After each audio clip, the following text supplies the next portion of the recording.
For an embarrassingly long time, I used to only care if my makeup looked good on Instagram, and doing that was pretty easy because all I need to do is just smooth out my skin on Facetune and call it a day. But now I have finally perfected my makeup technique to ensure that I look good on and off the gram. Here's what I do.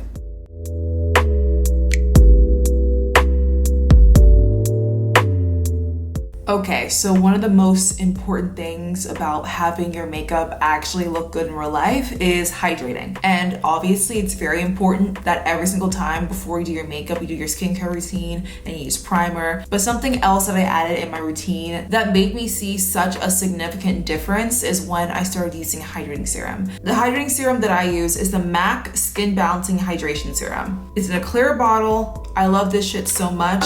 I literally just pump, just apply it on my skin right before I do any foundation or concealer or bronzer or anything. Right before I do any of that, I make sure I put this on. It basically just gives my skin life and it makes my makeup look like skin. By hydrating your skin before, it just eliminates any flakiness, any texture, any of that shit. And it just blurs and it hydrates and I love it. And I use the MAC one specifically because it's like really lightweight. I feel like other serums, they're like really thick. It almost feels like I'm using like a skincare product, but I don't want to feel like I'm using a skincare product. I kind of want to feel like I have something really light on my skin. And one other thing that I like about this is that it doubles as a primer. It's a little sticky too, so that when you do put your foundation on, it stays. And it's nice. So it's kind of like a 2-in-1 working type thing.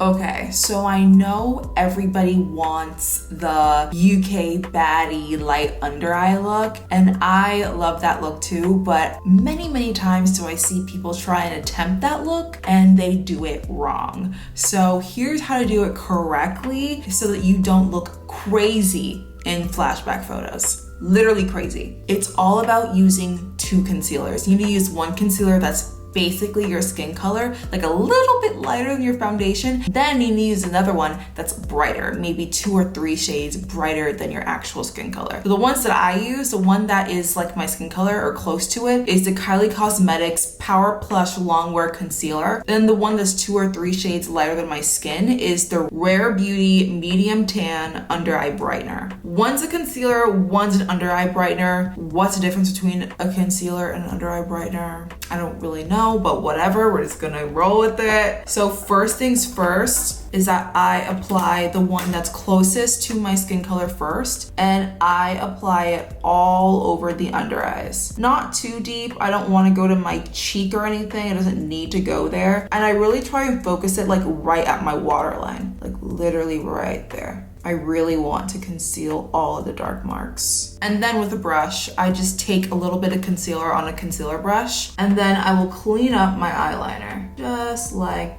that, and then drag it down. And I also like to drag it down to my forehead, to my mustache, and my chin. I also want you guys to pay attention to the way in which I'm blending out my concealer. I'm not blending out everywhere where I placed it. I'm only blending out the harsh lines. And that's one thing that I notice about makeup nowadays. Like, it's okay to show evident signs that you're wearing makeup. I feel like a lot of people, they blend out their makeup so much to the point where like you can't even tell if they're wearing concealer or not. It's okay to know that someone's wearing concealer. You don't need to blend out everything. You just want to blend out the harsh line.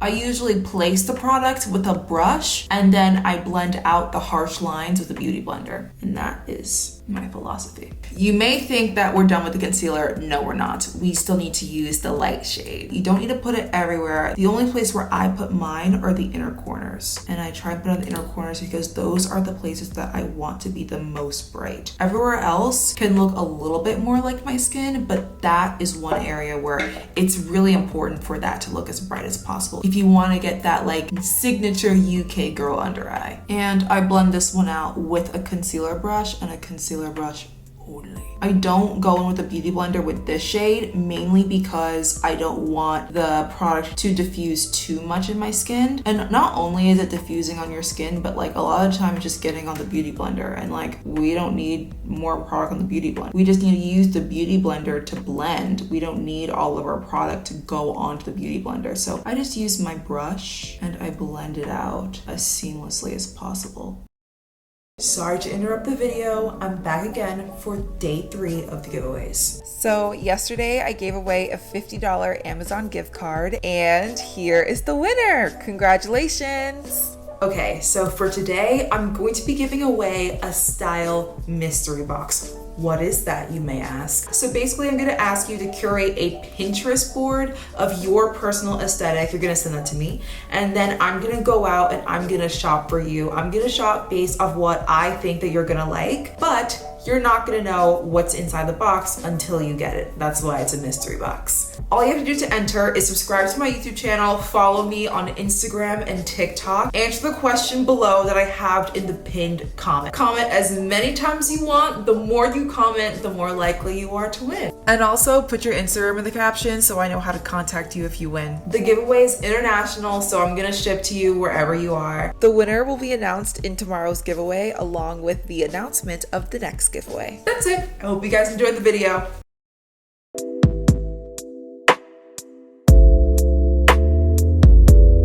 I am a creams girl through and through. I love my cream makeup products mainly because I have really dry skin. Obviously, hydrating your skin and using serum can help the appearance of your makeup look its best, even though you have really dry skin. But sometimes when it's getting colder, especially now, even when you put all that on, your skin may still look really dry. And I've noticed that when I use more powder products, it kind of like emphasizes the flakes on my skin. Like it makes them more noticeable, and I don't want that. I do not need the flakes and the scales on my skin to be more noticeable. So that's why I am a creams girl through and through, because I feel like the cream products kind of give my face a little bit more life, and it makes my face look a lot more dewy, and dewiness looks a lot more like skin. So that's always what I'm trying to go for. I think it's important to go for some sort of middle ground. Like you want it to be apparent that you're wearing makeup, but in a good way and not a bad way. To men, you're wearing no makeup. To women, you are wearing makeup. Like that's good. I am so happy that we as a society have realized that harsh baking is maybe not the greatest idea. I love just like a minimal set. I don't need a lot of product, just like a minimal set, because I feel like that makes my makeup look as natural as possible, gives me least amount of flashback. You don't want to look like James Charles. So glad we're on that wave. But the powder puff that you use to apply the powder is really important. For a very long time, I used shit like this. It's literally paper thin. I don't even know what you would consider this material. Is this like silicone? I have no idea, but it's just not doing what it needs to do at all. This type of powder puff, I guess I would use something like this for touch-ups, but not even, because what the heck is this? Absolutely nothing helping me here. But I then graduated from that to something more like this. This is the Beauty Blender one. It has 2 sides, one for application, which is kind of dirty because I use it, oops. And then the other side for touch-ups. And I absolutely love this product so much. You want your powder puff to actually have like some bristles on it, because that's going to make the appearance of super smooth skin. You do not want something like this. There are barely any bristles, and it's just like not looking cute. It's not good. Don't do that. You really don't need a lot. And I'm just gonna like dab. Yeah, so those are the new things that I've been doing in my makeup routine to make my makeup look a lot more natural. I hope you guys enjoyed the video, and I'm gonna be uploading tomorrow and the next day and the next day and the next day and the next day and the next. Okay, I'll shut up now. Bye.